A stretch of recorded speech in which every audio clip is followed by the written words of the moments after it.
Baik adik-adik, sekarang kita lanjutkan ke soal berikutnya.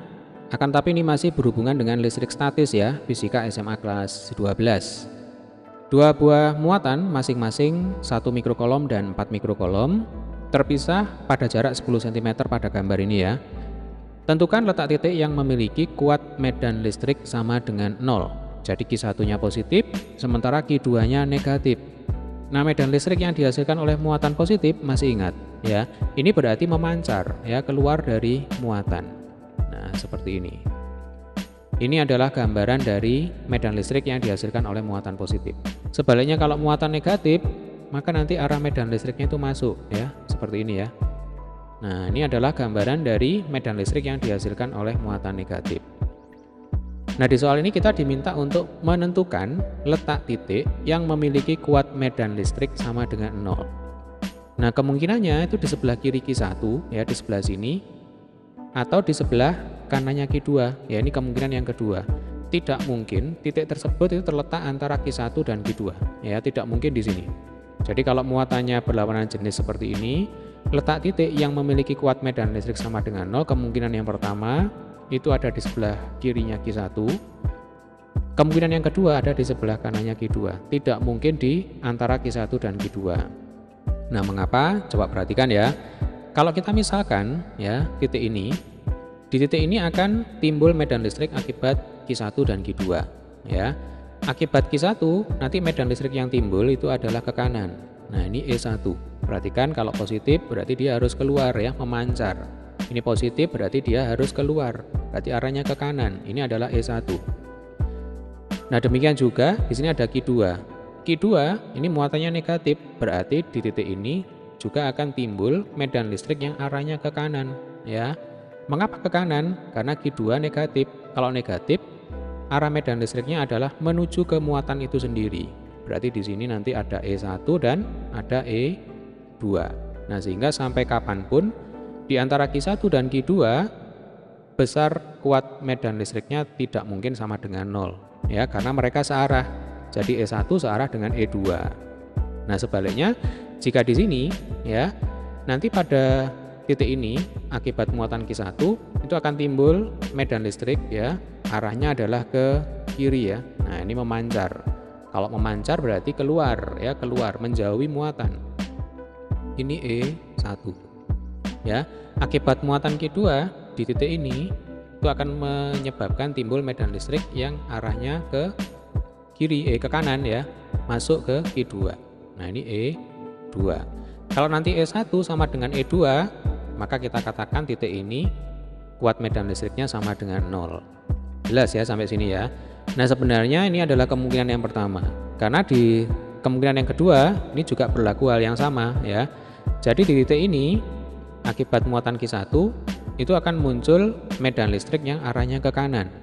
Nah, dia keluar dari Q1, berarti ke kanan. Nah, ini E1. Akibat muatan Q2 akan muncul medan listrik yang arahnya ke kiri, masuk ke muatan Q2 ya. Nah, ini E2. Kalau E1 sama dengan E2, maka nanti kita katakan titik ini tidak mengalami atau tidak memiliki medan listrik. Atau dengan kata lain, kuat medan listriknya sama dengan 0. Jelas ya?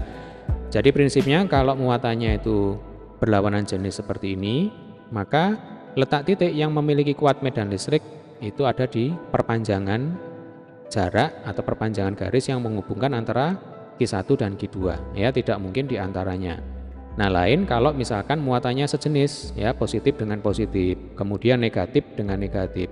Letak titik yang memiliki kuat medan listrik sama dengan 0 itu ada di antara mereka berdua ya. Jadi ada di dalam garis yang menghubungkan antara Q1 dan Q2. Oke, sampai sini bisa dipahami ya. Nah, sekarang pertanyaannya, manakah yang kita gunakan? Yang di sebelah kiri Q1 atau di sebelah kanan Q2? Nah, prinsip yang harus kita ingat adalah letakkan titik itu yang dekat dengan muatan yang paling kecil. Jadi contohnya di sini Q1 1 mikrokolom ya. Kemudian Q2 ini 4 mikrokolom. 1 dengan 4 kecil mana? Kecil 1. Berarti letak titik yang memiliki kuat medan listrik sama dengan 0 itu ada di sini ya, ada di sebelah kiri Q1. Perhatikan ya. Jadi yang dibandingkan di sini adalah nilainya saja, 1 dengan 4. Karena kita tahu di sini kalau 1 dengan min 4 mestinya lebih kecil min 4. Tapi yang kita bandingkan itu nilainya. Jadi 1 dengan 4-nya saja, bukan 1 dengan min 4. Jelas ya?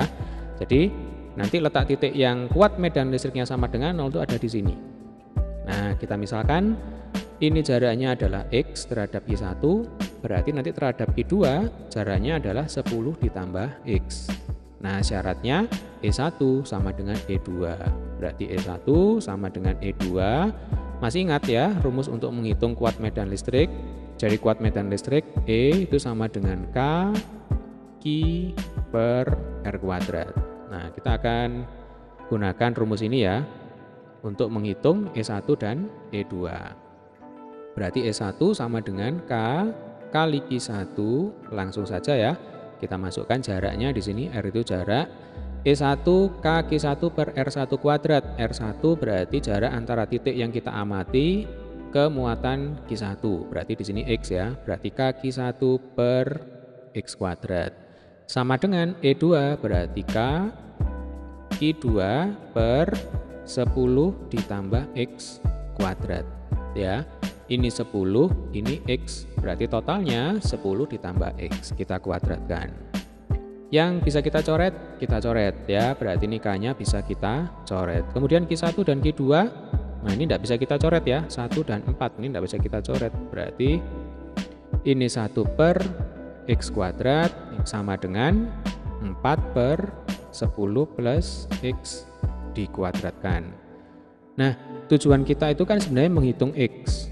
Ya, berarti supaya ini jadi X saja ya, jadi kuadratnya supaya hilang, maka kiri kanan harus kita akar ya. Berarti ini 1 per X sama dengan akar 4 per 10 plus X dikuadratkan, berarti 4-nya diakar tinggal 2 ya. Kemudian 10 plus X diakar jadinya 10 plus X, tinggal kali silang ya.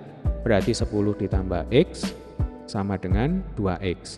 Kalau X-nya kita pindah ke kanan, jadinya 2X dikurang X sama dengan X ya. Berarti X sama dengan 10. Nah, berarti kita peroleh di sini jarak titik yang memiliki kuat medan listrik sama dengan 0 terletak pada jarak 10 cm dari Q1 ya. Jadi jawabannya di sini adalah 10 cm dari Q1 atau 20 cm dari Q2. Ini yang kuat medan listriknya sama dengan 0. Ya, tahu dari mana 20 cm?